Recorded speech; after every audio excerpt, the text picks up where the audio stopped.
Bonsoir à tous sur le forum du Parti de la France. Nous nous retrouvons ce soir pour une nouvelle émission. Vous vous en doutez, nous parlerons principalement de la tragique affaire Lola. Je détaillerai plus tard. J'étais à la Synthèse nationale dimanche dernier, première fois que je me rendais à cet événement, salon très sympathique.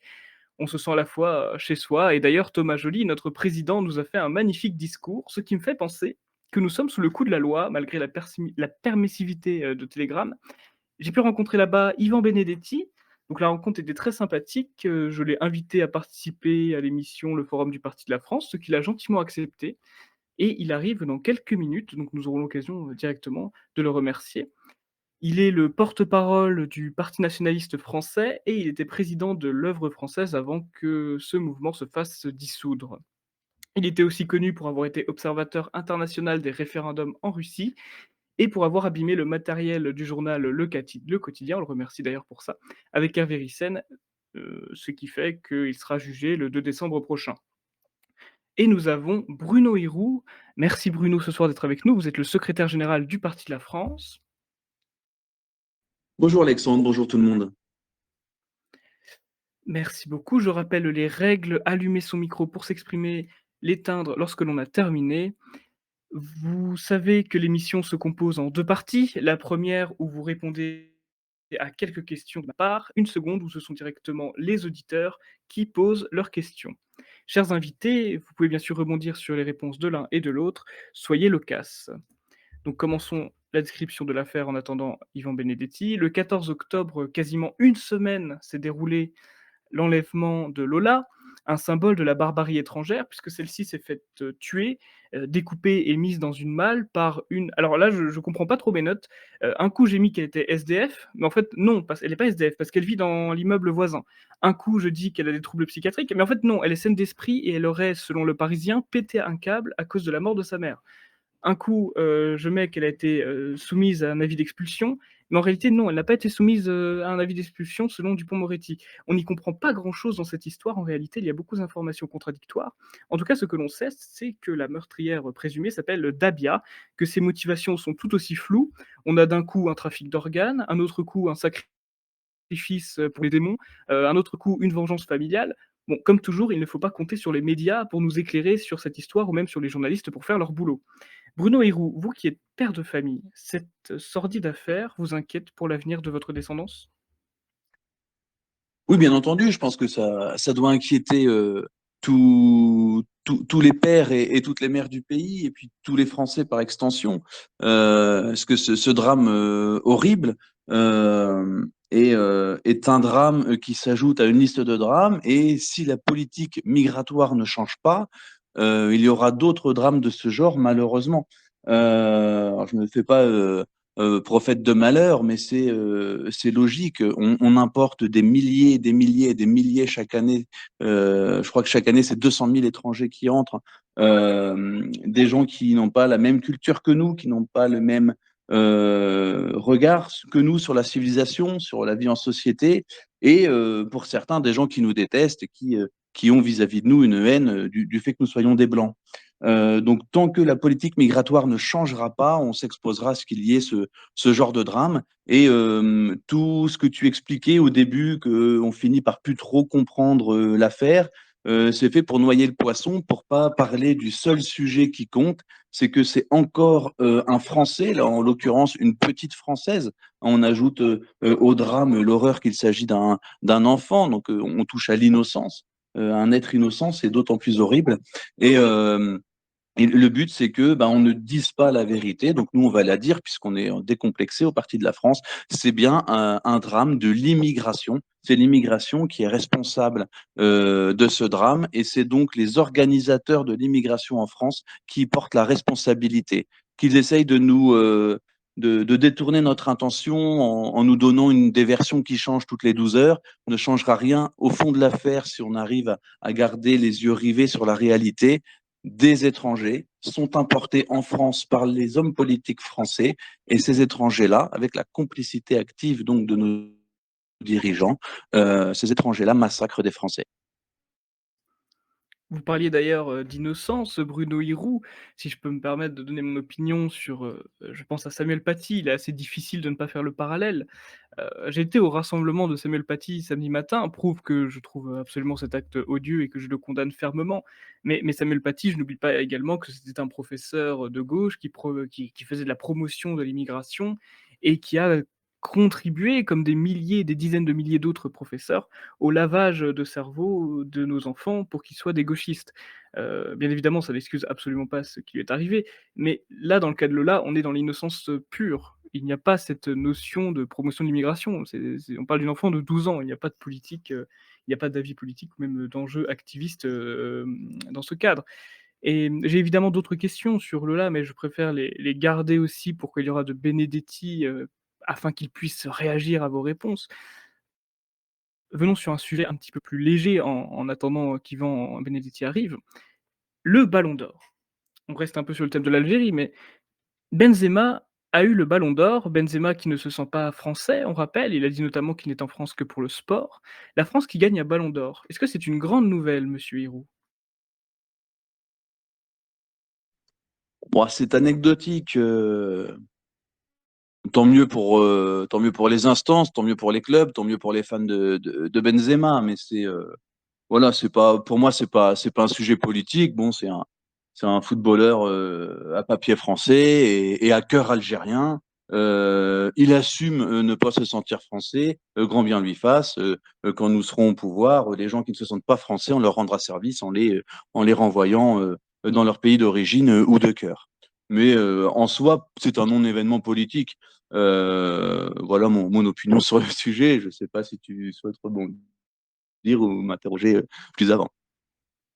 Ah, je peux, te faire parler un petit peu de football. Alors, je pense que ça se voit, je ne suis pas un féru de sport, effectivement, mais les Africains n'arrêtent pas de déplorer qu'on leur vole, leurs meilleurs joueurs et du coup, effectivement, il n'y a pas de grands joueurs en Afrique et que tous les grands joueurs, africains sont en Europe.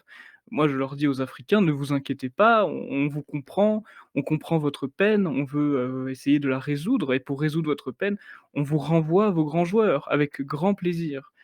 C'est le mot que je pourrais leur dire. On fait encore une autre question. Je regarde si monsieur Benedetti est arrivé, si par mégarde je ne l'aurais pas vu. Non, pas encore, j'ai pas l'impression qu'il soit encore là. Donc, bah, écoutez Bruno, on va enchaîner encore avec une des questions que je vous ai prévues en l'attendant. La mobilisation la mobilisation qu'il y aura pour Lola, est-ce que ça peut évoquer pour vous une forme de réveil sur ce qu'est l'immigration africaine? Alors, peu importe, j'ai envie de dire, les conséquences qui, qu'auront tels événements et telles manifestations, s'il y a des conséquences positives, tant mieux. Si ça aide certains à prendre conscience du problème migratoire et du problème de la présence de millions d'halogènes sur notre terre, tant mieux. Mais ce qui est important et ce que chaque auditeur et plus précisément chaque militant politique doit avoir à l'esprit, c'est que quelles que soient les conséquences éventuelles ou réelles, quel que soit leur impact, fort ou négligeable, voire nul, il faut toujours se mobiliser. Il faut toujours, dès qu'on en a l'occasion, se mobiliser pour défendre ses idées, donc organiser ou participer à des manifestations quel que soit le sujet, que ce soit selon ses sensibilités, contre l'immigration, contre l'avortement, contre la délinquance halogène. Il faut toujours aller aux manifestations et aux événements des organisations qui sont proches des idées de ceux qui nous écoutent. Tu parlais tout à l'heure de synthèse nationale. C'est un exemple. Il faut aller à tous les événements, à toutes les manifs possibles. Et c'est pas en restant chez soi qu'on aura du poids sur l'opinion, sauf pour quelques-uns d'entre nous qui ont une très grande visibilité. Je pense à quelques influenceurs du milieu, mais hormis les quelques influenceurs qui rayonnent de par leur communauté, comme on dit dans le milieu, ce qu'il faut pour nous, responsables d'organisations politiques et militants politiques, c'est d'aller dans toutes les manifestations, dans tous les événements qui sont organisés par le milieu. Si ça a des bonnes conséquences, tant mieux. Si ça n'a pas trop de conséquences, tant pis. Mais l'important, c'est de se bouger et surtout de ne pas être une larve et de ne pas rester cloîtré chez soi. Absolument, faites, ce que vous pouvez pour militer, cela va aller à des événements, faire des collages, mettre du cochon dans les rayons halal, peu importe, mais faites-le. Si je peux rebondir sur cette histoire de football dont on parlait il y a quelques minutes, il faut quand même rappeler que, même dans les clubs amateurs, il y a toujours du racisme anti-blanc. Ça fait partie de ce genre de domaine, de ce genre de sport, où les blancs en sont presque exclus.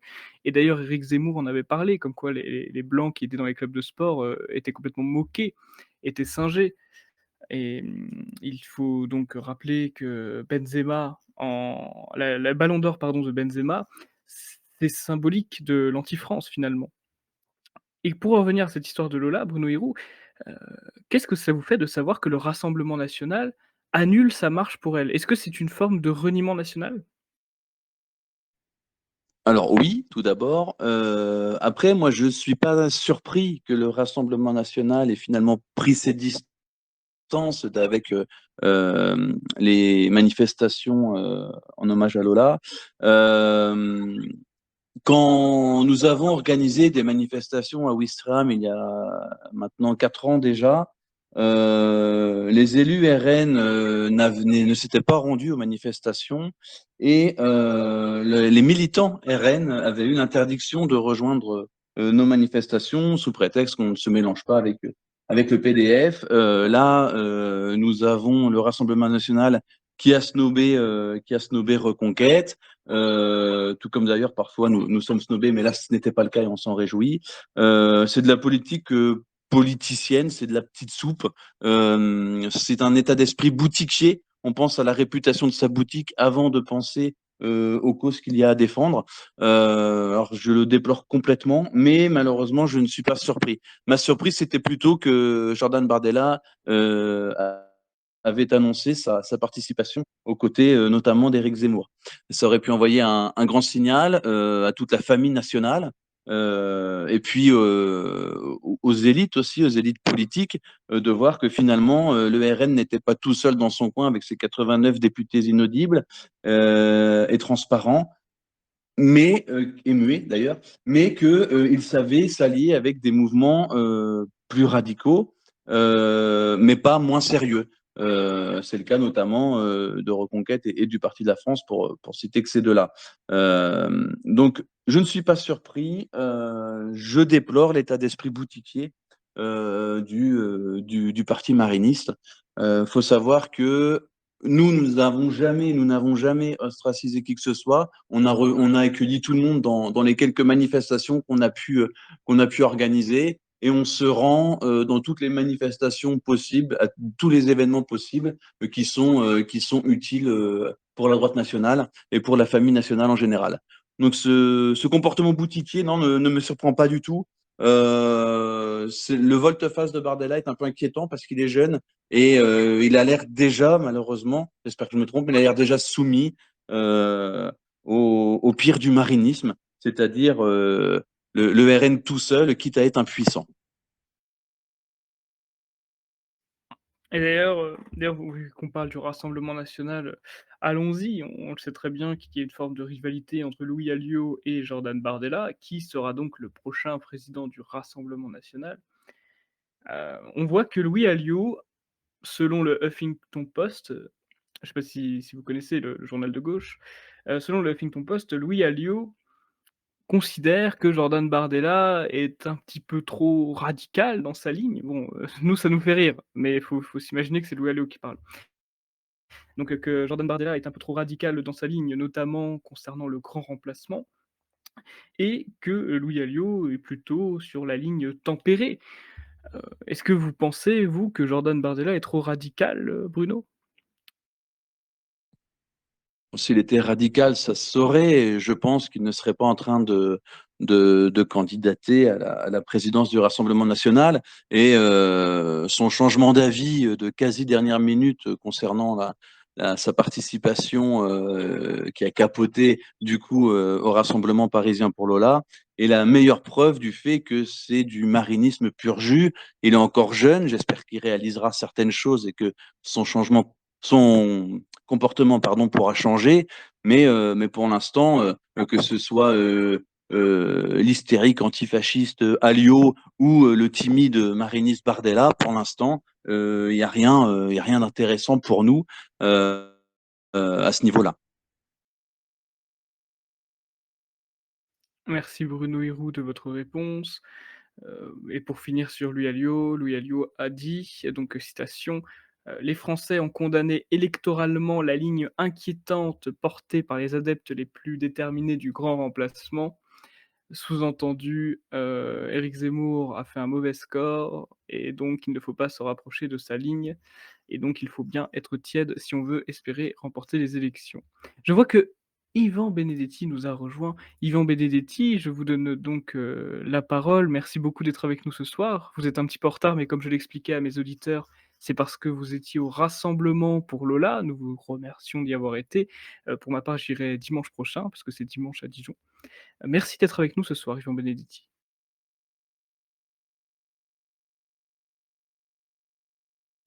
Et effectivement, vous n'étiez pas là quand j'avais évoqué les règles. Il faut tout simplement appuyer sur le bouton bleu, au milieu pour s'exprimer et réappuyer dessus lorsqu'on en a terminé de s'exprimer. Ah, c'est parce que j'étais un peu trop pressé. Là, vous m'entendez? On vous entend parfaitement. Oui, je disais, oui, je tiens à m'excuser auprès de nos amis là du retard, m'excuser auprès de vous en tant qu'animateur, et puis je vous remercie de l'invitation, et puis m'excuser auprès de l'ami Bruno Hirou, mais je disais, oui, c'est pour la bonne cause, puisque c'était un rassemblement en souvenir et en rassemblement de protestation. Très peu de la colère, plus du recueillement à Perpignan. Voilà, avec un petit nombre de participants, mais bon, c'est sa valeur de symbole, je dirais. Nous parlions justement de Louis Alliot, quand vous arriviez. Bon, je suppose que vous ne l'avez pas vu? Poser la question, c'est y répondre. C'est un rire qui est plutôt moqueur, et un rire pas de désespoir, puisque je suis un vieux militant politique et je les connais par cœur. Je suis passé par le Front National, donc bien évidemment non. Alors il y avait beaucoup plus de militants de chez Zemmour. Et très peu de militants du Front National. Ça devient un parti, ça devient un syndicat d'intérêt, un syndicat de notables. Et je pense que c'est plus un militantisme de place qu'un militantisme d'idéal. De toute façon, je vous entendais parler de Bardella ou de Louis Alliot, ça nous importe peu ce qui se passe au Front National, parce qu'en fait, ce sont les deux pièces du marinisme, c'est-à-dire du Front National renié, qui est une opposition contrôlée du système. Et on a bien vu au moment de la présidentielle que si la Le Pen n'avait pas eu le coup de pouce de la Macronie en ce qui concerne la collecte des signatures, elle n'aurait même pas pu se présenter. Aujourd'hui, elle n'existerait plus politiquement. Donc en fait, Marine Le Pen ou Macron, c'est les deux faces aussi de la même pièce du système.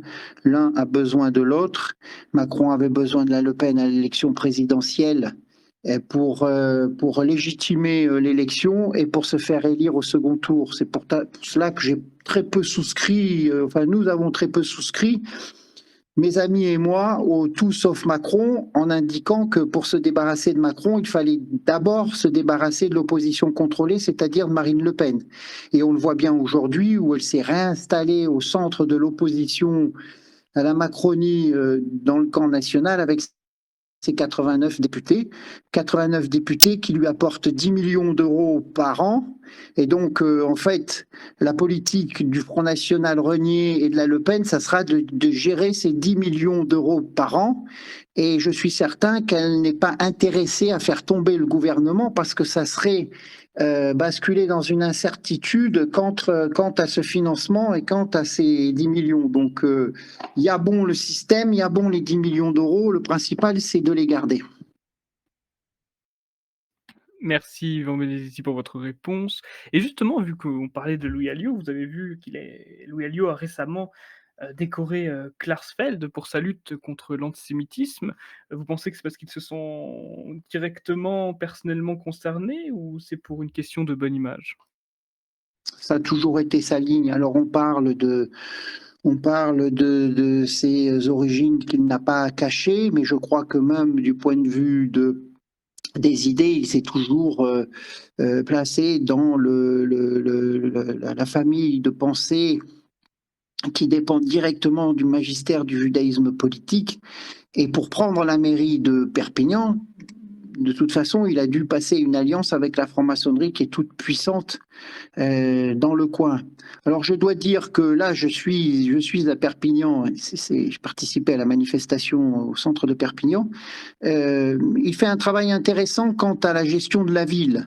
Mais bon, Perpignan a des tares indélébiles, c'est-à-dire que c'est une ville qui est marquée par l'immigration. Il y a deux quartiers dans la ville, un qui est à dominante maghrébine et l'autre à dominante gitan, ce qui fait que cette ville qui aurait pu devenir la Barcelone française, puisqu'elle a beaucoup d'atouts, étant sur le chemin de l'Espagne, étant tout à la fois au bord de la mer et au pied de la montagne des Pyrénées, avec dans un département qui est assez riche parce que très très paysan, touristique. La ville a été plombée par son immigration et on voit là l'effet désastreux de l'immigration. Donc voilà, en ce qui concerne Louis Alliot, il ne faut pas attendre grand-chose de ce serviteur zélé du marinisme qui, notamment au moment du congrès interne, quand j'étais directeur de campagne de Bruno Gollnisch, nous a fait les 400 coups et qui n'a des coups qui étaient en dessous de la ceinture, hein, parce que c'est un spécialiste de la chose. Voilà, pour être, je dirais, pour être bien, pour donner les bons côtés et les mauvais côtés de Louis Alliot, quoi. Et la balance penche beaucoup en défaveur du personnage. Merci beaucoup Yvan Benedetti, on comprend bien la balance. On parlait de Lola avant votre arrivée, Benedetti, justement. Nous parlions en introduction du fait qu'il y a plein d'informations relativement contradictoires dans ce qu'on nous donne dans les médias. Un coup, elle est SDF, un coup, elle est la voisine, elle a des troubles psychiatriques, mais en fait, non, elle a pas de troubles. Sa mère est morte, en fait, on sait pas. Bref, il y a énormément de flou dans cette histoire. Et justement, on en parlait brièvement avec, Bruno Hirault et Bruno Hirault, j'aimerais vous poser cette question. Que pensez-vous de tout ce qui concerne un petit peu cette question d'ésotérisme, les enfants souris ou cette question de sorcellerie qui est souvent mise en avant, concernant cette histoire? Est-ce que vous pensez qu'elle a été sacrifiée, Lola? Moi, j'ai aucune idée sur, pour l'instant, sur la vraie raison, ou sur les raisons cachées ou semi-cachées du massacre. Moi, ce qui m'intéresse, c'est que des populations qui n'ont pas notre culture, notre croyance, notre modèle de civilisation sont importées chez nous et viennent faire chez nous ce qu'ils sont capables de faire, c'est-à-dire nous causer du tort, nous faire la guerre et massacrer nos enfants. Après, que le massacre est une raison ou une origine bizarre, sorcière, ésotérique ou je ne sais quoi. Franchement, peu m'importe. Moi, ce qui m'importe, c'est que tous les gens qui sont liés à cette affaire n'avaient rien à faire en France. Que la France est pleine, qu'il faut la vider de ces étrangers oisifs, délinquants, criminels et dangereux, sans compter ceux qui détestent la France et les Français. Se perdre dans les détails de cette affaire, pourquoi pas si on est enquêteur de police, mais pour nous, politiquement parlant, ça ne change pas le fond du sujet. C'est un crime de l'immigration. Il faut régler le problème de l'immigration. Et les responsables de ce crime sont les immigrationnistes qui sont actuellement au pouvoir et sur les bancs de gauche. Merci beaucoup Bruno, nous retenons bien oui, vous n'étiez pas là, Yvan Benedetti, sachez que vous pouvez réagir, sur les réponses de l'un et de l'autre si vous le souhaitez, maintenant que j'y pense. Yvan Benedetti, justement, que pensez-vous de ces médias et célébrités qui nous accusent quelque part de récupération politique? Voilà, je pense à plein de gens, mais si je devais en citer qu'un seul, je citerais, Mathilde Penaud, Ceux-là qui ont eux-mêmes récupéré l'histoire de l'enfant syrien ou le noir Théo ou encore, la justice pour Adama. Que pensez-vous de ces gens-là?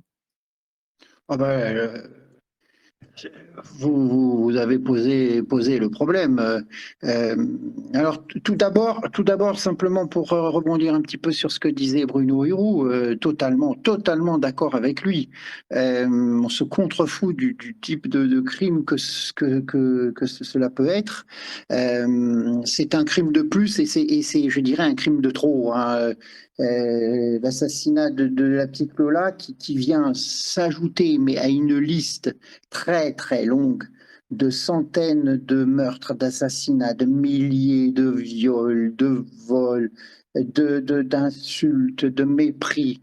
La petite Lola est la démonstration que l'immigration tue. Et ce meurtre, en fait, cet assassinat, puisque c'est prémédité, elle a fait monter cette pauvre enfant dans l'appartement de sa sœur, donc elle n'était pas si SDF que ça, puisqu'elle avait les clés de l'appartement de sa sœur. Mais peu importe, ce crime ne passe pas parce que Lola, avec son visage d'ange, peut être notre fille, notre sœur, à tous, quoi. Et puis cette horreur de cet enfant séquestré, de cet enfant violé, torturé, massacré. Quand on est une jeune fille de 12 ans, on n'a pas vocation à terminer comme de la viande froide dans une caisse en plastique, quoi. En plus, ce qui fait froid dans le dos, c'est que c'est une femme enfin, peut-on qualifier ce monstre de femme, quoi. Mais c'est ce qui choque dans cette affaire. C'est vraiment ce qui choque. Et il y a deux raisons pour lesquelles elle n'aurait jamais dû croiser la route de cette pauvre enfant, de cette petite Lola, quoi. Premièrement, c'est une immigrée qui n'aurait pas dû rentrer chez nous parce que la coupe est pleine, c'est évident, avec un visa d'étudiante sans faire aucune étude. Et puis tout le monde l'a relevé. Elle faisait l'objet d'une obligation de quitter le territoire, mais on sait très bien que ça ne vaut pas grand-chose aujourd'hui avec tous ces avocats, ces recours, et surtout, la loi européenne qui prime sur la loi française et avec ces avocats pro-immigrés qui se retournent en permanence vers la loi européenne pour casser le peu de velléité qu'il existe chez nous de faire respecter le peu de lois qui existent pour maîtriser et contrôler l'immigration. Donc tout dans cette affaire relève d'une horreur absolue et c'est ce qui fait que pour ceux qui encore ne sont pas reniés, ceux qui sont encore des Français reniés et qui ont une conscience de Français, eh bien, c'est le dégoût, la colère, c'est vraiment la goutte de boue qui fait déborder, je ne veux pas dire la goutte d'eau, c'est trop pur, la goutte de boue qui fait déborder le vase du dégoût et de la colère. Alors après, au-delà de l'indignation, il faut se poser les bonnes questions. Et j'en reviens à votre question. Oui, quand ces gens-là, parce qu'en fait, ce qui se passe, c'est que leur monde de la diversité, leur monde de la primauté de l'étranger sur le national, leur monde qui fait que les Français se sentent étrangers dans leur propre pays, leur monde qui fait que l'immigré sera toujours supérieur au national, leur monde est en train de leur exploser à la gueule. C'est comme une tumeur qui gonfle pleine de pus, et à un moment donné où elle explose, elle asperge tout le monde. Alors le seul échappatoire qu'ils ont trouvé à cela, c'est de dire qu'il est indécent de récupérer politiquement, enfin que ça relève de la récupération politique que de désigner le véritable problème, et que c'est que c'est l'immigration qui tue, et que chez nous, l'immigration tue, mais il y a des complices directs de tous ceux qui, depuis des années, les nationalistes dénoncent l'immigration depuis 1962. Je regardais, j'avais des journaux nationalistes de mouvements ou de structures qui étaient issus directement du combat pour le maintien de l'Algérie française, où ces militants disaient c'est aux frontières de l'Empire qu'il faut maintenir les barbares. Nous n'avons pas réussi à défendre nos frontières. Aujourd'hui, ces barbares sont dans la ville et on voit ce que ça donne comme horreur. Donc, depuis 1962, les nationalistes dénoncent l'immigration. C'est pas nouveau. Et puis, les grandes époques du Jean-Marie Le Pen, je dirais flamboyant, reprenez toutes les interventions du menhir contre l'immigration. Tout était dit. Il y a des vidéos qui ressortent de l'INA sur la dénonciation par Jean-Marie Le Pen de l'immigration. Tout était dit. Mais on avait en face de nous cette caste politique qui sont des cosmopolites acharnés. C'est le parti immigrationniste qui a financé, organisé, défendu l'immigration comme un robinet qui coule en continu dans notre pays. Et ces gens-là, aujourd'hui, ont pour seule façon de s'en sortir, de pratiquer l'inversion accusatoire et de nous rendre responsables, soi-disant, de cette récupération. Alors, qui est indécent? Qui est indécent? Est-ce que les indécents, c'est nous? Ou les indécents, c'est Macron qui ne se rend pas au chevet, enfin, pour veiller le corps de cette malheureuse, mais qui convoque les parents à l'Élysée. C'est pas lui qui va vers les parents, c'est qui convoque les parents pour médiatiser l'affaire et comme un nécrophage pour lui récupérer politiquement ces faits divers tragiques. Où est l'indécence quand, au même moment, le Premier ministre français, Borne, s'en va en Algérie mendier du pétrole et du gaz contre des visas aux Algériens, puisque depuis quelques années, le nombre de visas s'était réduit. Je vous avais vu les déclarations et du responsable gouvernemental algérien et du Premier ministre qui disent que dans un langage qui est complètement tordu, mais qui est clair pour ceux qui savent lire entre les lignes, que ça sera du gaz contre du visa. Au même moment, où est l'indécence? Où est l'indécence quand Macron rend hommage à des prétendus morts algériens du FLN dans cette manifestation d'octobre 1961, alors qu'on sait très bien, et Bernard Lugan a encore fait un article sur cet événement, on sait très bien qu'il y a eu très peu de morts et que les policiers étaient tout de même remontés contre les militants du FLN, puisque tous les vendredis en métropole, à ce moment-là dans l'année 61, un flic était abattu par les militants du FLN.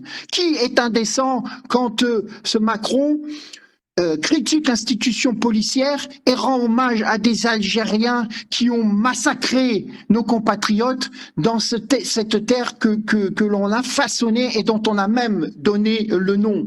Donc halte là, on n'a plus à s'excuser et à sombrer dans la repentance parce que nous sommes des Français fiers d'être Français, blancs, catholiques, hétérosexuels.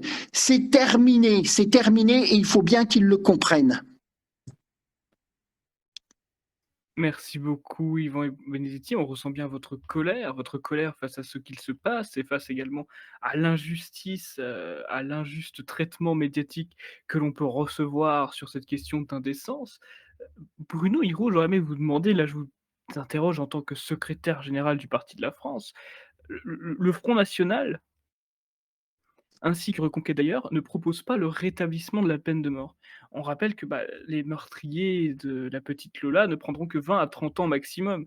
Est-ce que la peine de mort ne serait pas dans ce cas-là justifiée?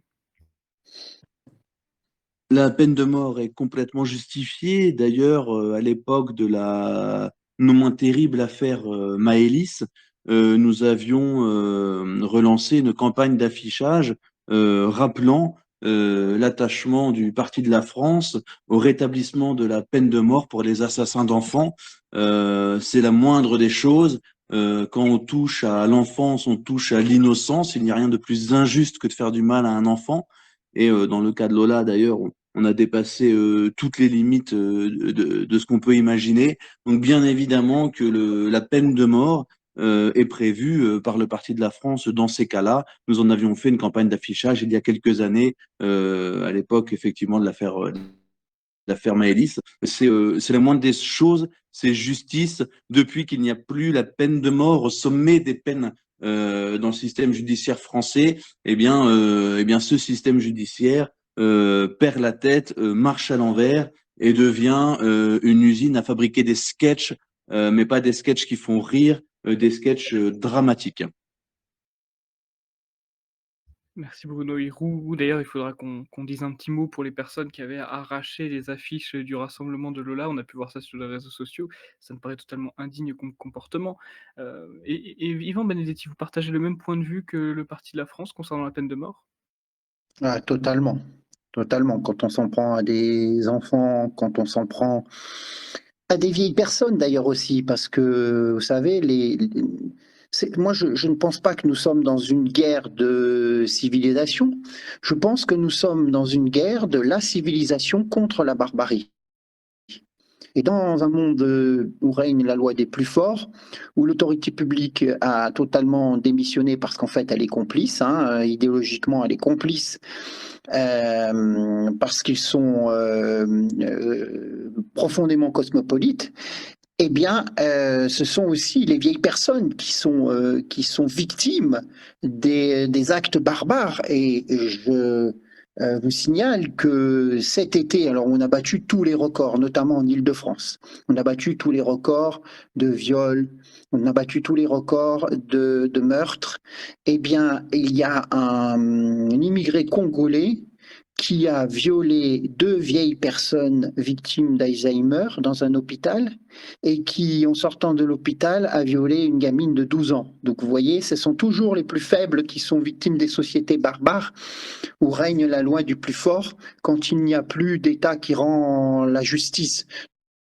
De toute façon, quelle justice existe-t-il dans notre pays quand le ministre de ce qui est prétendument la justice, eh bien, s'annonce au moment de son investiture en disant qu'il est le ministre de l'antiracisme. Donc, on sait très bien qu'il n'y a plus de justice chez nous, en France.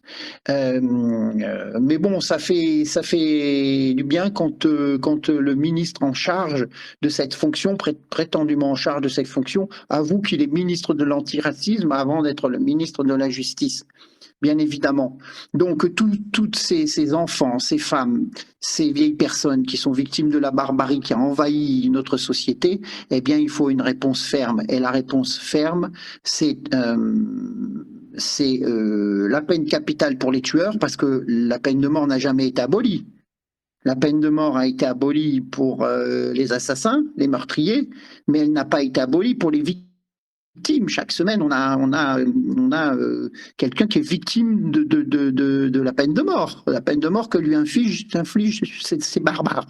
Donc la réponse, c'est la peine capitale pour les tueurs, la remigration pour les autres.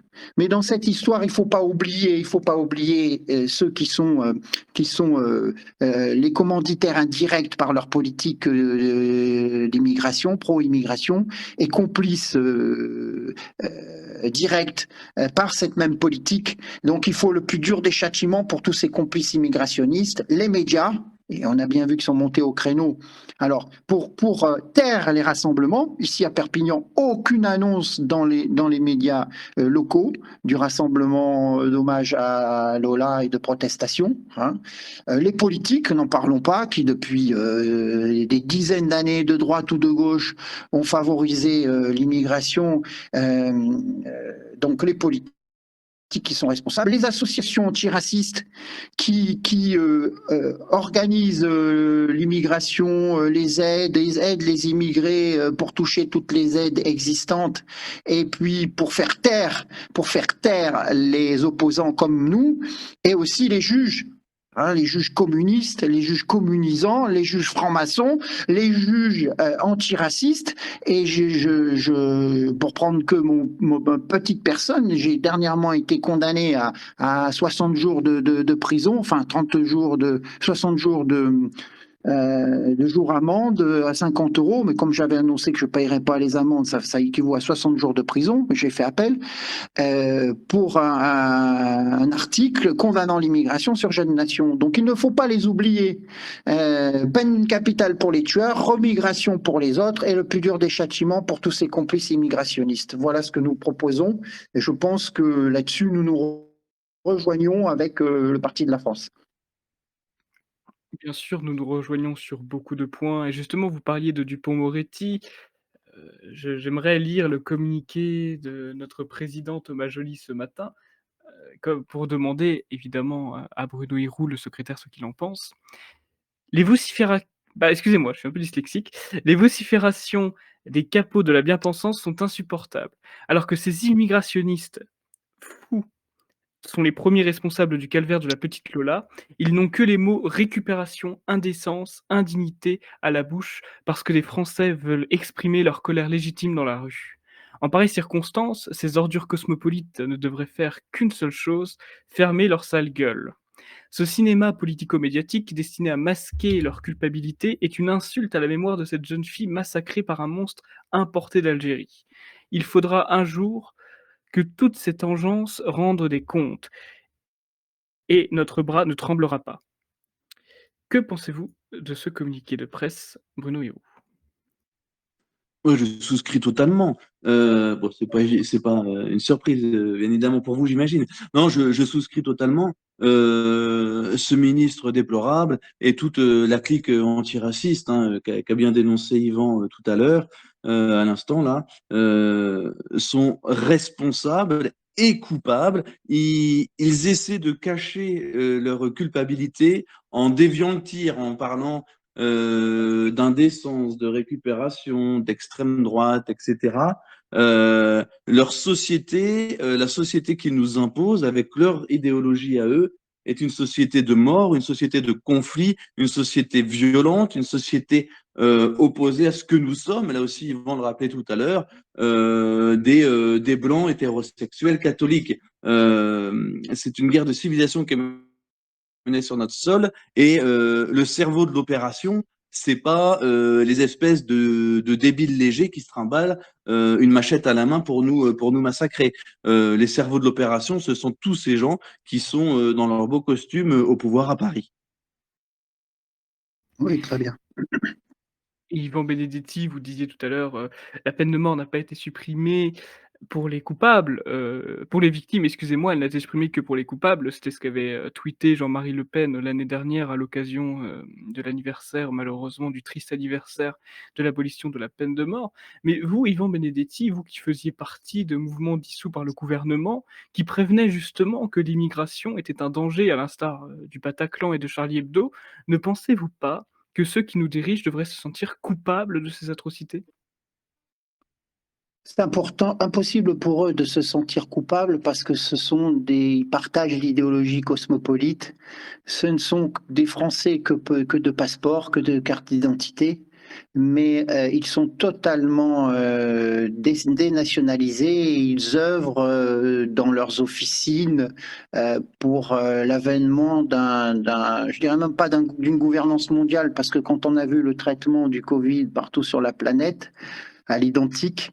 La gouvernance existe, imposée d'ailleurs par les cabinets internationaux que ces gouvernements payent à grand prix, hein, qui imposent une politique unique.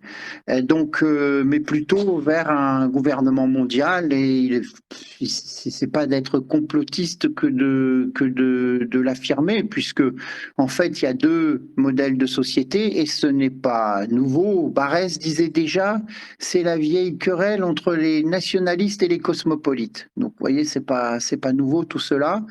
Il y a deux mondes qui s'affrontent.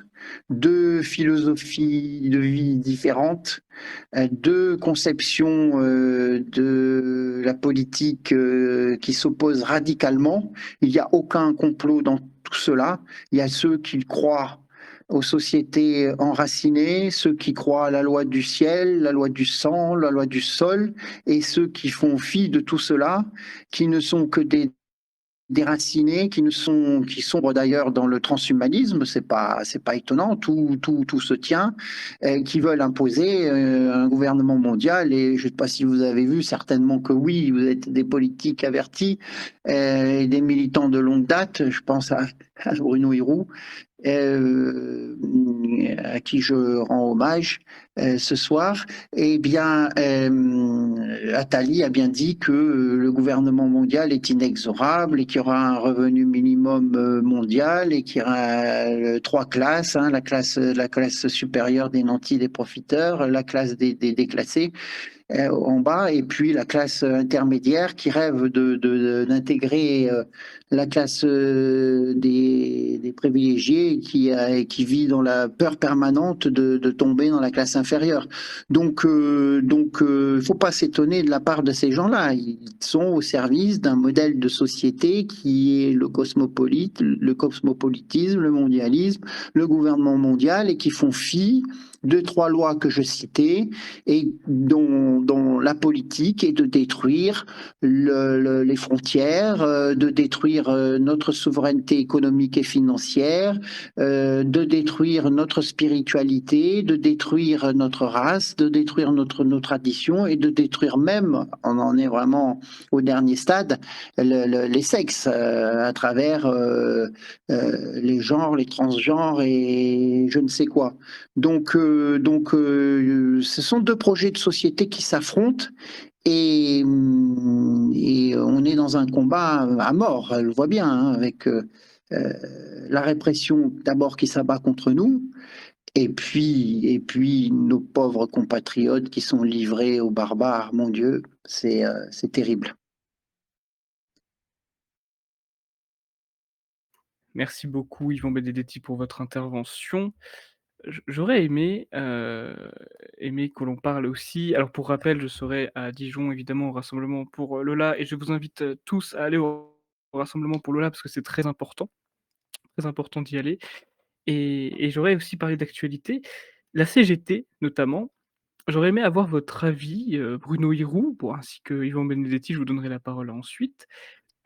Est-ce que la situation elle avance pas actuellement avec la CGT? On peut voir qu'il y a toujours autant de grèves, il y a toujours des pénuries de carburant, les événements, s'en voient souffrir parce qu'évidemment il y a moins de visiteurs à cause de ces pénuries. Donc globalement, à part embêter les Français, les grévistes n'embêtent personne.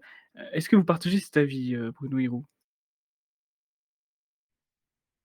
Oui, les grévistes, et notamment la CGT, paralysent le pays pour aucun autre intérêt que leurs intérêts catégoriels. Il n'y a pas d'intérêt national en jeu. Je vois parfois dans certains coins du milieu une petite tendresse pour des rêves de grève générale, etc. La CGT, ce sont des communistes. C'est une organisation qui a du sang français sur les mains. C'est une organisation qui, comme le PCF, aurait dû être dissoute depuis longtemps. Et la paralysie aujourd'hui de certains pans de l'économie est uniquement d'intérêt catégoriel. Il y a aucune vision pour le pays, encore moins une vision nationale ou populaire. C'est du parasitisme. C'est la pire image, la pire utilité qu'on puisse faire du syndicalisme. C'est évidemment un fléau. Il faut casser ces grèves-là et par extension pour la CGT, il faut la casser directement. Il faut que l'État, un jour, quand il sera redevenu national, casse cette organisation. Je le rappelle, qui a du sang français sur les mains, qui a fini des blessés qui revenaient de nos guerres coloniales et qui a saboté du matériel militaire qui a pété à la gueule de nos soldats. Et j'invite les nationalistes à n'avoir aucune tendresse pour les grévistes CGTistes. Oui, tout Bien, à fait. merci. Allez-y, Pardon. j'allais vous donner la Comme vous parole. m'aviez demandé d'intervenir, je suis allé un peu vite en besogne, désolé. Oui, tout à fait, tout à fait. On n'est pas dans le domaine du rêve romantique révolutionnaire à travers les syndicats. La CGT, en fait, là, a suivi un agenda qui est très peu social et de défense des travailleurs, mais qui, en fait, dépend du congrès qui se déroulera, du congrès de la CGT qui se déroulera en mars prochain. Et la tendance raffinerie, enfin la fédération raffinerie à la CGT, est une fédération qui s'oppose à la politique de la direction de Martinez. Et Martinez ne se représentant pas, selon les habitudes de la CGT, il parraine un candidat qui est une candidate qui est la présidente de la fédération éducation-culture, qui fait partie de la tendance la plus libérale de la CGT. Donc en fait, ils se règlent leurs comptes entre eux sur le dos des Français et notamment des travailleurs, parce que qui utilise sa voiture pour travailler? Vous avez le petit artisan, vous avez celui qui se rend sur son lieu de travail. Donc ce n'est pas défendre les intérêts des travailleurs que de bloquer un pays comme ils l'ont fait, en sachant que ça a été révélé, il a suffi de quelques dizaines de militants de la CGT pour bloquer les raffineries. Donc on le voit, il faut pas se tromper de combat.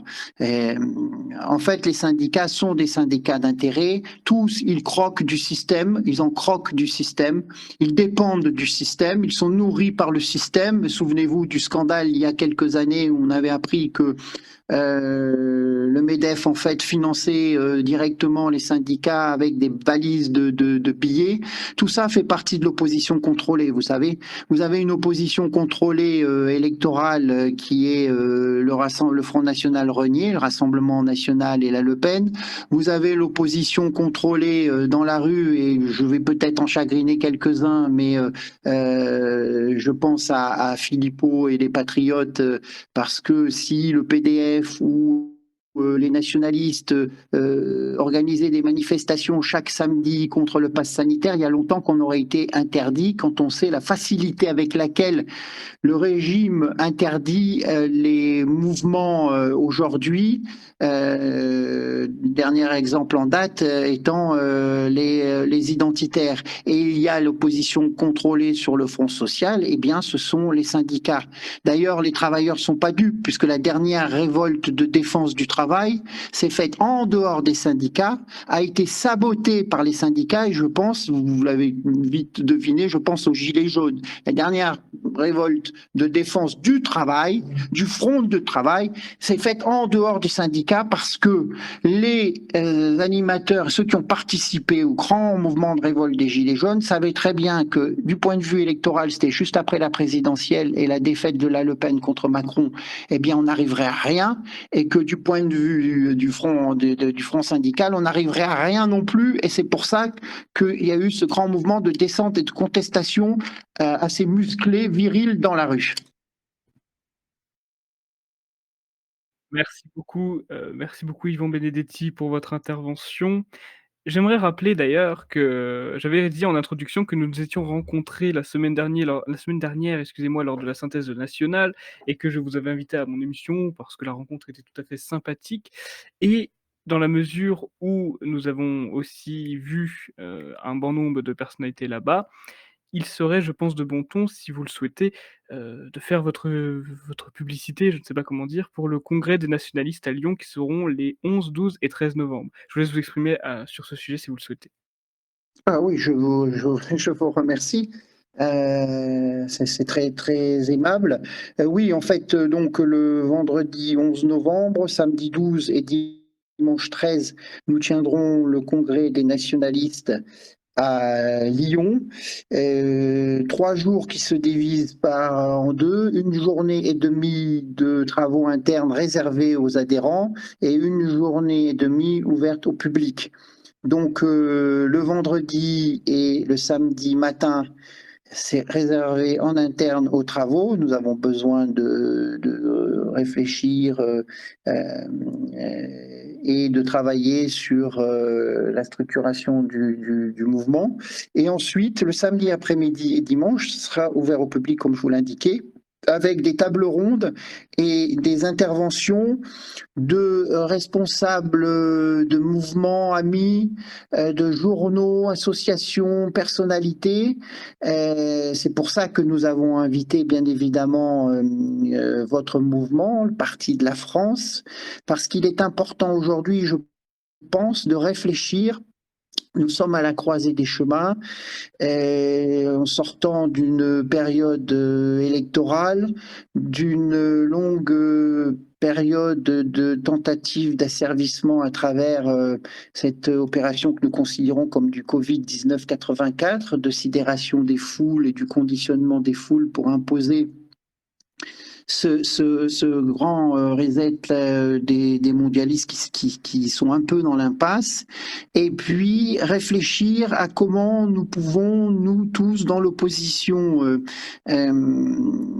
radicale au système, et nous tous qui sommes une alternative justement au système, puisque nous pensons, je pense que vous êtes en accord avec nous que le changement ne se fera pas à l'intérieur du système, puisqu'aujourd'hui, les racines pourries de ce système, il faut aller les chercher. Il faut remonter très loin à la révolution bourgeoise de 1789, et le courant nationaliste est né de cette contre-révolution, de cette réaction à ce grand chambardement qui a mis cul par-dessus tête une ancienne société qui respectait les lois naturelles. Donc nous avons besoin de réfléchir à comment agir, étant donné que nous sommes confrontés à un asservissement, une tyrannie qui s'est accélérée, et en contrepoint une opposition des peuples qui grandit. Partout sur la planète, vous avez la révolte des peuples contre cette mondialisation et contre l'oligarchie mondiale. C'est pour cela que le système se défend bien, et bien il promeut des oppositions contrôlées partout en Europe et dans le monde. Et à côté de cela, il maintient le silence absolu sur les véritables opposants que nous sommes, et nous sommes sous le coup d'une grosse répression, d'une terrible répression. Ce qui fait qu'il est difficile pour nous d'agir. Nous avons à réfléchir à cela. Comment contrer les oppositions contrôlées sans subir trop de répression, et notamment les interdictions collectives. Je pense que nous tous avons besoin, en tout cas nous nationalistes, nous avons besoin de savoir ce que nos amis qui sont engagés dans le champ politique et qui subissent tous, autant que nous sommes, la répression, pensent de la situation et du combat. Voilà, donc on a invité un grand nombre de mouvements et de personnes, de journaux, à venir réfléchir avec nous le samedi après-midi, le dimanche après-midi. Il y aura des stands, donc ça se déroulera à Lyon. On ne dévoile pas encore l'adresse, mais venez vous enregistrer, et je pense que ça sera intéressant. En tout cas, ça sera intéressant, et c'est utile étant donné qu'on va affronter, ça va secouer sec, quoi. Et on va avoir des grands chambardements. Pierre Sidos faisait remarquer que tous les régimes précédents étaient tombés sur des problèmes de politique étrangère, mais que c'est en nous qu'il faut trouver les forces du redressement national. Il ne faut rien attendre de l'extérieur. Certains pensent qu'ils seront sauvés par Poutine ou par Trump, ils se font des illusions. Ce qui se passe à l'étranger a des répercussions importantes, on le voit chez nous, et font vaciller le système, mais c'est en nous que l'on va trouver les forces qui nous permettront de mener à bien la conquête de l'État, de faire triompher la révolution nationale pour rétablir la France et au-delà cette grande civilisation européenne et blanche et chrétienne. Merci beaucoup Yvan Benedetti et c'est avec, grand plaisir, c'est même avec, grande fierté que je vais parler au nom de Thomas Joly, que nous acceptons l'invitation au congrès et d'ailleurs, je m'y rendrai personnellement et d'ailleurs Bruno Hyrou, représentant du Parti de la France, étant donné que c'est le secrétaire, général, nous aussi nous tiendrons un progrès prochainement si je ne m'abuse. Pouvez-vous nous en parler? Oui, et juste avant de parler du congrès, je tiens à annoncer à Yvan que Thomas m'a demandé d'y représenter le Parti de la France, donc je serai présent avec joie. C'est toujours des bons moments pour se retrouver entre nationalistes, ce sont des moments nécessaires. Effectivement, ce qui concerne le Parti de la France, donc nous tiendrons un congrès à Paris début 2023. Donc un congrès statutaire, hein, qui nous servira donc à renouveler nos instances et puis à élire le président du Parti de la France. Donc une affaire au cœur d'un suspense insoutenable, hein, vous l'imaginez bien. Et une fois que ce congrès sera achevé en interne, il sera immédiatement suivi d'un meeting qui lui sera ouvert au public. Donc tout ça, ce sera début 2023 à Paris. On tiendra nos membres et sympathisants au courant dès qu'il y aura plus de précisions. Merci beaucoup Bruno Hyrou. Je serai évidemment au congrès du Parti de la France ainsi qu'à celui, du Parti, nationaliste français. Bah, C'est une écoutez, bonne je nouvelle. ah bah, c'est avec grand plaisir Yvan, c'est avec grand plaisir. Merci beaucoup. En plus, ça me permettra de visiter en profondeur Lyon, parce que Lyon, j'y ai fait seulement une petite escale. Là, je pourrais réellement visiter la ville qui m'a l'air, très intéressante, surtout le C'est quartier une historique. très belle ville, chargée d'histoire. Et d'ailleurs, avec des Lyonnais qui sont des hommes avec un grand âge, parce que je ne sombre pas à la démagogie des, du féminisme et de toutes du wokisme là qui ont été évoqués dans cette journée de synthèse nationale. Mais une fois que les Lyonnais vous ont adopté, ce sont des gens qui sont tout en profondeur, marqués par une histoire profonde, une ville qui est marqué aussi par la loi du sol et la loi du ciel, et, donc qui a fait dire d'ailleurs à Napoléon, à Bonaparte, Lyonnais, je vous aime, pour vous dire un petit peu. Hein, c'était vraiment une déclaration d'amour. Donc c'est une très très belle ville, très très belle ville, et ayant vécu là-bas. Quelques dizaines d'années, je pourrais, si tu le désires, te faire visiter la ville. Ah bah, écoutez, avec grand plaisir, nous pourrons visiter la ville ensemble, et nous pourrons aussi, goûter sa gastronomie, parce que je crois savoir que c'est une très bonne gastronomie, également, Lyon est connu pour être, la capitale de la gastronomie. Bon, Dijon, on aime bien Oui, dire qu'on l'est, mais en réalité, c'est plutôt Lyon. tout à fait. Et bah, avec grand plaisir. Bah, écoutez, c'est vrai que vous n'étiez pas là à l'introduction. Globalement, l'émission se coupe en 2 parties. La première partie où vous répondez à quelques-unes de mes questions. Généralement, cette partie dure environ 1 heure et ensuite, ce sont directement les auditeurs qui posent leurs questions et justement, nous allons y passer à la seconde partie car je vois, un certain Louis lever la main. Donc, Louis, je vous donne l'autorisation de vous exprimer. Vous pouvez poser, votre question et après ce sera au tour de Vincent. N'oubliez pas, Louis, d'appuyer sur le petit bouton bleu. Parfait. Oui, oui, bonjour, vous m'entendez? On vous entend parfaitement. Oui, super. Alors moi, bonjour Yvan, bonjour Alexandre. Alors Yvan, Bonjour. vous me connaissez certainement, je suis un de vos militants du Bourbonnais. Alors moi, j'avais une question à vous poser. Euh, je voudrais savoir, en fait, parce que j'ai du mal à le comprendre vraiment, quelle est la différence entre le Parti de la France et le Parti nationaliste français? C'est une très À bonne qui question. s'adresse la question? Yvan en particulier, mais si vous pouvez Ah répondre à d'accord, Alexandre oui, parce que aussi. j'ai parlé en même temps, j'ai pas entendu, désolé. Ah, Voilà. C'est quand on parle un peu en aveugle, ça peut créer des situations comme celle-là. oui. Donc, quelle différence y a-t-il entre le Parti de la France et, le mouvement Les Nationalistes?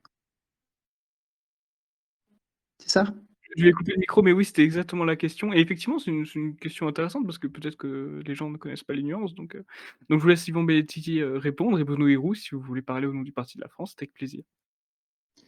Oui, alors déjà, il y a une question historique, puisque les nationalistes sont issus du courant nationaliste français traditionnel, je dirais, puisqu'avant les nationalistes, c'était l'œuvre française dissoute, avant l'œuvre française, c'était Jeune Nation, et puis Jeune Nation portait l'héritage du mouvement Jeune Nation, qui a été dissous aussi.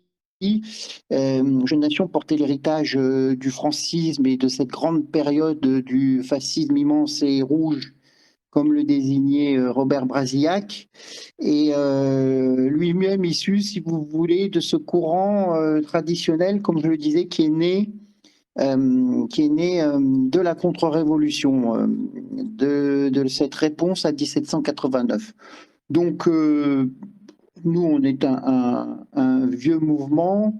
Alors, je dirais que l'œuvre française, enfin Jeune Nation, l'œuvre française, le Parti nationaliste français, puis maintenant les nationalistes, on a vocation justement à plutôt à mener un combat de formation des esprits et un travail de doctrine, et aussi de cette volonté d'essayer de retisser ce fil ténu qui est celui de la tradition, qui a été coupé, fil qui relie le passé, le présent et l'avenir. Alors que je pense, je laisserai Bruno Héroux présenter le PDF s'inscrit plus dans un combat, notamment électoral, même si nous ne rechignons pas à mener un combat électoral, puisque j'étais candidat à l'élection présidentielle, bien évidemment, sans pouvoir concourir, puisque il y a cette loi fallacieuse des 500 signatures, mais on n'est pas un mouvement électoraliste. Après, je crois qu'on partage ce corps de pensée qui peut se résumer dans la doctrine de Saint-Éloi ou du maréchal. On défend le travail, on défend la famille, on défend la patrie. Je donne la parole à Bruno Héroux maintenant pour qu'il nous donne sa vision, des différences qu'il y a entre le Parti de la France et le PNF. Oui, c'est pas une question facile puisque, si nous entendons aussi bien, c'est qu'on a, quasiment tous les combats en commun. Je dirais qu'on a peut-être, 2 différences, qui sont pas des différences, d'identité ni d'ADN, mais des différences, un peu légères, voire subtiles. La toute première, c'est que, même si nous sommes, nationalistes, nous reconnaissons appartenir à une politique, à une famille politique qui s'appelle la droite nationale, qui est un peu plus large, même si nous sommes nationalistes et que c'est notre identité. Le fait que nous appartenions à la droite nationale fait que nous avons parfois des visions plus pragmatiques à certains moments. Alors attention, je parle de pragmatisme, hein, je parle pas de compromission, ni d'abandon, ni de trahison, mais je pense notamment à l'une des différences récentes entre nos deux mouvements, c'est le positionnement sur l'élection présidentielle de 2022, où nous avons soutenu et appelé à voter pour le candidat qui serait le moins nocif, selon nous, pour la France et les Français. Et je pense que ce pragmatisme, on le tire du fait que nous nous reconnaissons comme un parti de droite nationale. Je pense que c'est cette légère subtilité qui est peut-être la différence principale entre nos deux mouvements. même si pour moi et pour Thomas, notre président, le principal, c'est la complémentarité des actions et des engagements. Ce sont ces mots, et il a tout à fait raison. Je dirais qu'on a 99,5% de points d'accord avec les nationalistes en tant que mouvement. Et c'est peut-être, oui, effectivement, sur cette appartenance à la droite nationale et sur ce pragmatisme qu'on est obligé de pratiquer pour pousser les candidats les moins nocifs à notre peuple à certaines élections. Je pense que c'est là que situe la différence principale. Mais après, je pense que ce qui nous rassemble, et cette émission, les nombreuses manifestations qu'on a pu faire ensemble, et puis les événements qui arrivent et auxquels tout le monde participera, démontrent que il s'agit là de différences de points de vue, mais pas de différences d'identité. J'espère que ma réponse a été claire. C'était pas évident puisqu'on est vraiment deux mouvements qui ont envie de la même chose pour la France et les Français. Bien sûr, Oui, nous sommes des... si je peux me permettre, en ce qui concerne les positions pendant l'élection présidentielle, nous avons une règle de conduite, c'est de ne jamais se fâcher pour des questions électorales, parce que tout ça, c'est somme toute, au regard de l'histoire, des enjeux du combat, très, très superficiels. Donc, là-dessus, aucune querelle. Je pense, oui, que c'est en fait histoire de circonstances historiques et politiques. Le courant auquel on appartient et les mouvements qui se sont succédés, qui sont les mêmes, je vais faire bondir mon avocat, mais qui sont les mêmes, ça ne me fait pas peur, eh bien, existait avant le Front National de Jean-Marie Le Pen, qui a marqué les années 80-90, alors que le PDF est issu d'une réaction saine à la dérive de ces éléments regroupés autour de l'héritière proclamée Marine Le Pen. Donc souvent la politique est affaire de circonstances et le PDF est né avec cette personnalité intègre, enfin autour de cette personnalité intègre qui a été le fondateur et premier chef du PDF, Karl Lang, une réaction saine contre les dérives du Front National. Merci beaucoup pour votre réponse. Si je peux ajouter mon avis, parce que je fais aussi partie du Parti de la France, même si je suis très récent et du fait de mon jeune âge, hein, tout simplement, hein, je n'ai que 23 ans, donc le PNF, le PDF, ce ne sont pas des mouvements que je connais depuis des dizaines d'années. Mais si je peux noter quelque chose de notable, c'est que nos convergences sont beaucoup plus intéressantes que nos divergences. C'est-à-dire que nos points de différence sont très minimes. J'ai l'impression qu'on s'entend plutôt bien. Régulièrement, je bois un coup avec, le responsable PNF de Bourgogne, qui vous salue certainement, Yvan. Et voilà, c'est la droite nationale, ça a toujours été de la camaraderie, vous voyez? Quand j'étais à la cocarde étudiante, bah, je picolais des coups avec des mouvements, UEP, par exemple, pour citer que bon, l'Uni non, mais à l'UEP, voilà, on fait des coups ensemble aussi. J'ai connu des gens de Reconquête, boire avec des gens de DLF, même si c'est un petit peu plus rare. C'est la camaraderie qui primera toujours, je pense. Je vois que Dimet, lève la main sur, hop, je lui donne la parole. Dimet, je vous donne la parole, il vous suffit d'appuyer sur le petit bouton bleu pour vous exprimer. Bonsoir. Alors, j'ai grandi une dizaine d'années à 10 minutes à pied de chez Lola. Et quand je reviens régulièrement pour rendre visite à mes proches, je remarque que c'est de pire en pire. Et je voulais savoir, sachant qu'on ne peut pas compter sur nos politiques actuelles, quelles solutions individuelles proposez-vous? Merci. La question est pour Yvan ou Bruno? Tout le monde. Ah bah, allons-y. Qui commence? Je donne la parole à allez Bruno, ensuite c'est à vous Yvan. Oui, bah, ce qu'il faut faire, c'est se comporter en français sain, non renié et pas suicidaire ni kamikaze non plus. C'est un conseil que j'avais déjà donné dans l'une des émissions précédentes, mais je crois pas que c'était vous. Mais il y a plusieurs choses. Votre niveau d'engagement là où vous habitez. si vous habitez dans une zone qui n'est plus française, il n'est pas lâche de se poser la question d'aller vivre dans une zone française. Si jamais vous avez de la famille, un employeur, des amis, une compagne, etc., là où vous habitez, la posture qu'il va falloir avoir, bah, c'est de résister comme vous pouvez, mais nous n'avons pas face à nous des gens loyaux, nous n'avons pas face à nous des gens intelligents, et nous n'avons pas face à nous des gens qui savent ajuster leur comportement. On est face à des barbares, et je le disais un peu plus tôt dans l'émission, parfois à des débiles légers. Il faut en avoir conscience, hein, c'est pas de la petite provoque que je fais, mais il faut avoir conscience qu'on ne parle pas à des gens qui nous sont égaux, on est différents. Donc, si eux sont ultra majoritaires là où vous habitez, et si vous avez la possibilité de vivre dans un endroit plus calme, pourquoi pas? La confrontation, de toute façon, vous aurez tort, soit parce que ce sera du racisme, soit parce que bah, vous serez moins nombreux et donc bah, vous serez des victimes.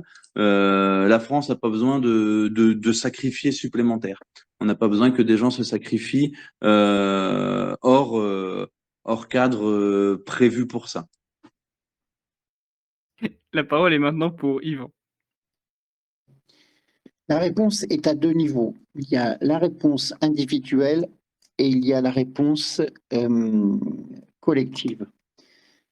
La réponse individuelle, c'est qu'il ne faut pas rester seul sur le bord de la route. Aujourd'hui, rester seul, c'est mourir. Rester seul, c'est dépérir. Rester seul, c'est être envahi par le désespoir. Il faut sortir du système mentalement, c'est la priorité, avant de vouloir changer les choses. S'il le faut par un déménagement, là je regardais cette pauvre petite Lola, donc vous connaissez le quartier, et bien aller au collège qui était à côté de chez elle, le collège qui est situé devant le commissariat du 19e. C'est-à-dire que tout s'est fait à proximité du commissariat. Ça aurait l'air quand même de symbole. Ça veut dire que nous ne sommes plus défendus. On le savait, mais c'est quand même, c'est quand même dans cette histoire révélateur de cette démission de l'État. Donc, ne pas rester seul, il faut rejoindre ceux qui sont les vôtres, sortir du système mentalement, c'est-à-dire vivre selon les lois qui sont les nôtres, en respect des lois naturelles, et collectivement, il faut se regrouper, il faut s'engager. Je dirais tout d'abord que la seule façon de ne pas être envahi par la tristesse, le désespoir, le nihilisme de cette société qui ne nous correspond plus, de cette vision atroce au quotidien de ceux des nôtres les plus fragiles, comme Lola, comme nos anciens qui sont martyrisés, humiliés. Ce désespoir de voir ce qui est le plus cher à nos yeux, c'est-à-dire cette France millénaire qui a porté une des plus belles civilisations, se dissoudre, se vautrer dans la décomposition, la pourriture la plus insoutenable, la plus malodorante. Donc pour lutter contre ce désespoir, il faut s'engager. En fait, l'espérance, elle se nourrit des petits combats quotidiens.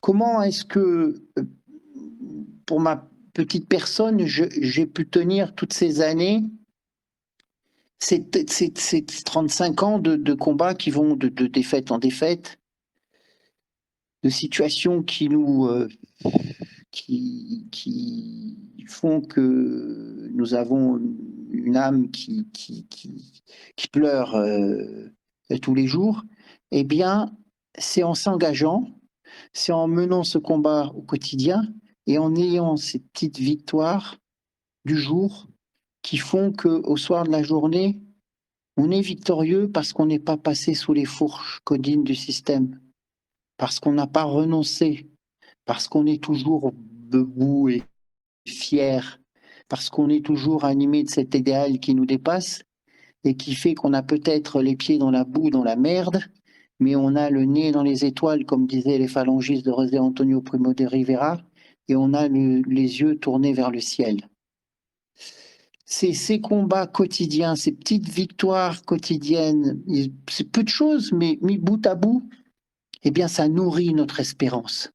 Parce que nous, nationalistes, nous sommes profondément pessimistes, puisque nous avons une vision héroïque de la vie, une conscience de la mort, mais nous sommes des pessimistes pétris d'espérance, portés d'espérance qui nous nourrit l'âme. Donc il faut s'engager, il faut mener le combat au service de cet idéal pour connaître la joie, la satisfaction de ces petites victoires quotidiennes. Et c'est en sortant du système mentalement que nous arrivons à cela. Ensuite, quand nous sommes sortis du système, eh bien, il faut regrouper ces âmes qui brûlent, ces âmes qui sont nourries par cette espérance du combat quotidien, à travers ce que j'appelle les corps intermédiaires de la Révolution nationale. C'est-à-dire que notre Révolution nationale, elle ne va pas naître de rien. Elle ne peut pas triompher d'un coup de baguette magique. Il faut qu'elle soit nourrie de combats collectifs. Ces corps intermédiaires de la Révolution nationale sont comme les corps intermédiaires de la société organique que nous voulons. C'est à l'image du corps humain, c'est-à-dire que ce sont tous ces organes qui ont chacun leur fonctionnement propre, leur fonctionnement précis dans le corps humain, et ces organes sont gérés par le cerveau, par la tête. Et dans une société organique qui respecte les lois naturelles, il en va de même. Les corps intermédiaires, sont ces organes et qui fonctionnent selon le principe de subsidiarité, c'est-à-dire que le corps intermédiaire supérieur ne fait que ce que le corps intermédiaire inférieur ne fait pas, ce qui est gage de grande liberté. Donc, que sont ces corps intermédiaires de la Révolution nationale? Ce sont toutes ces communautés humaines qui fonctionnent non pas selon les lois du système, mais qui fonctionnent en accord avec les lois naturelles. Alors c'est très compliqué parce qu'on a une société avec une répression terrible. Quand on voit la loi contre les séparatismes, l'on comprend très bien que cette loi, elle n'a pas à vocation à lutter contre l'islamisme politique, mais plutôt à lutter contre toutes ces sociétés alternatives organisées notamment à travers ceux qui essayent d'échapper aux tentacules et aux mâchoires du système, avec l'école à la maison, avec l'école hors contrat, puisque vous savez que dans ces lois contre le séparatisme, la loi l'école à la maison va être interdite sauf dérogation, notamment ceux qui font du sport ou qui sont en situation de handicap ou dans des secteurs très particuliers, mais ce serait très surveillé, et que les écoles hors contrat vont être mises sous la tutelle directe des préfets. Mais, n'empêche, il y a toutes ces communautés humaines qui se forment, ces communautés participatives, ces communautés d'entraide, ces communautés sportives, ces communautés spirituelles, ces communautés politiques qui forment autant de corps intermédiaires qui vont nourrir et qui nourrissent la conquête de l'État et la révolution nationale. Donc une fois que l'on est sorti du système, une fois que l'on s'est mis à l'abri si l'on est vraiment menacé dans des quartiers très compliqués, très difficiles, occupés, où règne la loi du plus fort et la loi des barbares, eh bien, il faut s'engager dans le combat collectif et rejoindre un corps intermédiaire, journaux, associations, mouvements politiques, paroisses, communautés sportives, communautés participatives. Et il en va non seulement de notre survie, mais il en va de notre victoire future, parce que j'en suis convaincu, la France est un miracle, elle ne peut pas mourir. Et ce miracle, je ne sais d'où il va venir, mais vous savez, le bon Dieu, il ne peut intervenir s'il y a un glaive qui est porté par une main de combattant, et c'est toute la grandeur de Jeanne d'Arc. C'est-à-dire que pour rétablir la croix et la couronne, il a fallu une épée, celle de Jeanne d'Arc, qui, selon la belle légende, quand Jeanne d'Arc fait quérir l'épée qui est rouillée sous l'autel ou derrière l'autel de Sainte-Catherine de Fierbois, et serait l'épée de Charles Martel.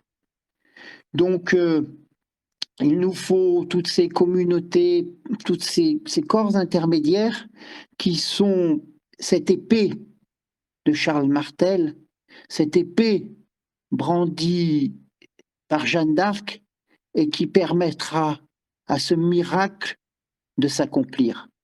Sans cela, c'est impossible.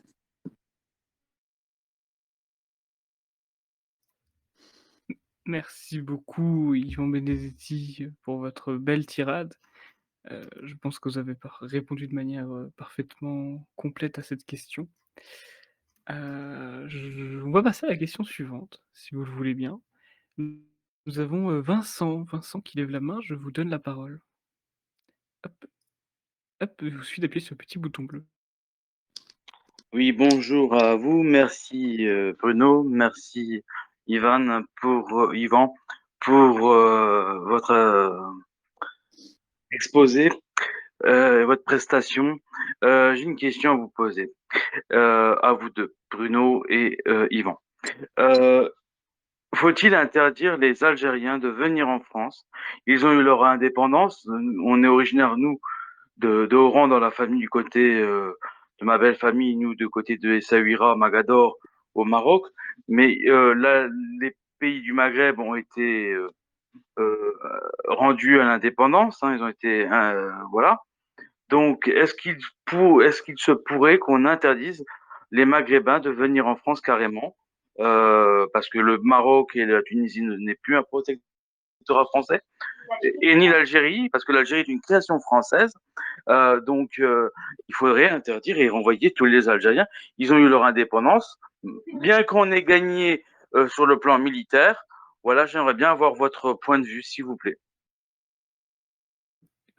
Cette fois-ci, nous commencerons par Yvan et nous enchaînerons sur Bruno. Nous inversons les ordres. Alors, c'est très simple.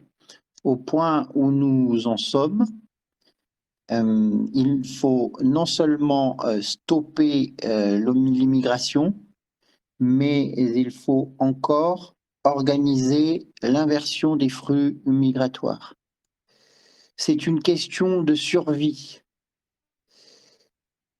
Ça ne s'adresse pas que aux Maghrébins, parce qu'aujourd'hui, la France et l'Europe sont ouverts aux quatre vents et nous subissons une immigration de peuplement qui engendre un génocide français. Alors l'immigration n'est pas la seule cause du génocide français, parce que le grand remplacement, en effet, c'est une image qui s'impose, mais le terme politique, c'est un génocide français qui s'opère sous un double effet, c'est-à-dire d'un côté la limitation des naissances de par une société matérialiste, hédoniste, qui se fout du lendemain et qui ne pense selon les droits de l'homme qu'à jouir sur Terre, et l'avortement avec le remboursement de la sécurité sociale, c'est-à-dire que les Français financent leur génocide, leur propre génocide, qui permet de faire la place, je dirais, et demain avec l'euthanasie, hein, parce que ceux qui ont eu la chance de naître en passant à travers l'avortement, eh bien, il faut qu'ils disparaissent plus rapidement avec l'euthanasie, pour laisser la place à une immigration qui au départ était une immigration de travail, mais qui s'est ensuite transformée par le regroupement familial notamment en une immigration de peuplement, et qui aujourd'hui est une immigration de colonisation. Donc, nous avons une petite divergence avec certains qui nous parlent d'égalité et de réconciliation, si vous voulez. La réconciliation, elle ne peut pas se faire avant la reconquête nationale. Nous arrivons à la limite de ce qui est supportable.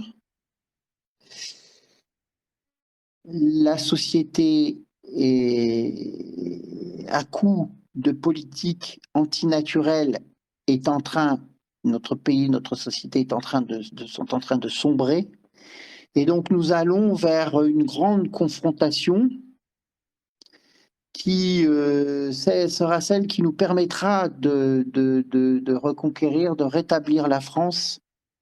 Dans ce combat, je pense, comme hier, où certains en Algérie avaient embrassé le parti de la France parce que la France est une grande civilisation, une belle civilisation, et qu'elle a un pouvoir magnétique, je dirais, fort de ceux qui croient en la pensée, en la littérature, au patrimoine. La France, malgré sa régression aujourd'hui, eh bien, encore cette image à l'étranger quand vous voyagez.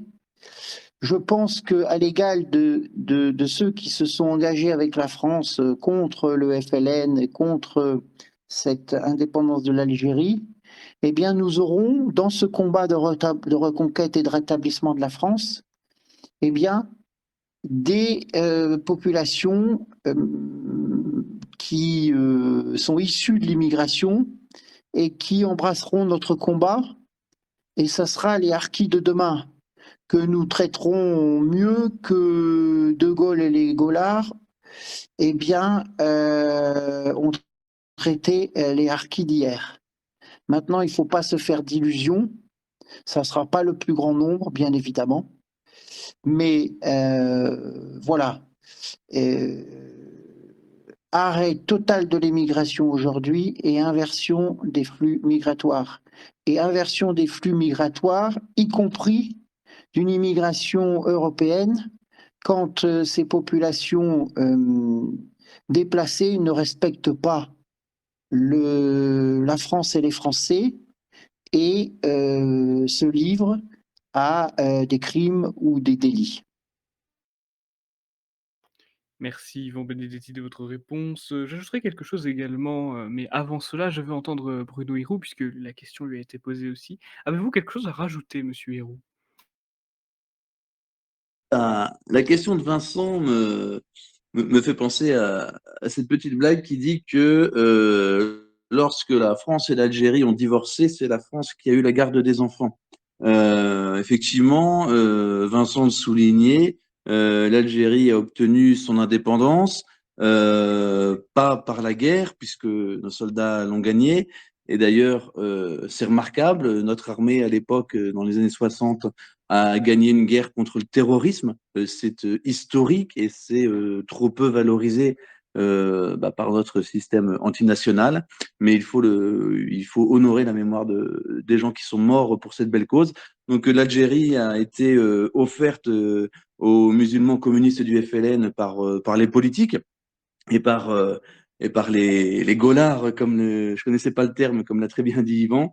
Je retire rien de ce qu'a dit Yvan. Je ferai la même réponse si j'étais seul à parler. Là, la seule chose que je vais pouvoir répondre à Vincent, au-delà de ce que je viens de dire et de ce que Yvan a dit, c'est que notre identité, notre sécurité et notre économie ont besoin qu'on arrête de recevoir le rebut du tiers-monde, qu'on arrête de recevoir des halogènes par dizaines de milliers et qu'on enclenche l'inversion des flux migratoires, effectivement, ce qu'on appelle la remigration depuis quelques années et qu'on a toujours, nous, le camp national, donc, prôné en tant qu'inversion des flux migratoires et ne pas tomber dans le piège de ceux qui veulent se faire élire avec les voix du camp national tout en disant qu'il faut restreindre l'immigration ou limiter l'immigration, puisque restreindre et limiter, ça veut dire continuer à accueillir et accueillir plus qu'on expulse.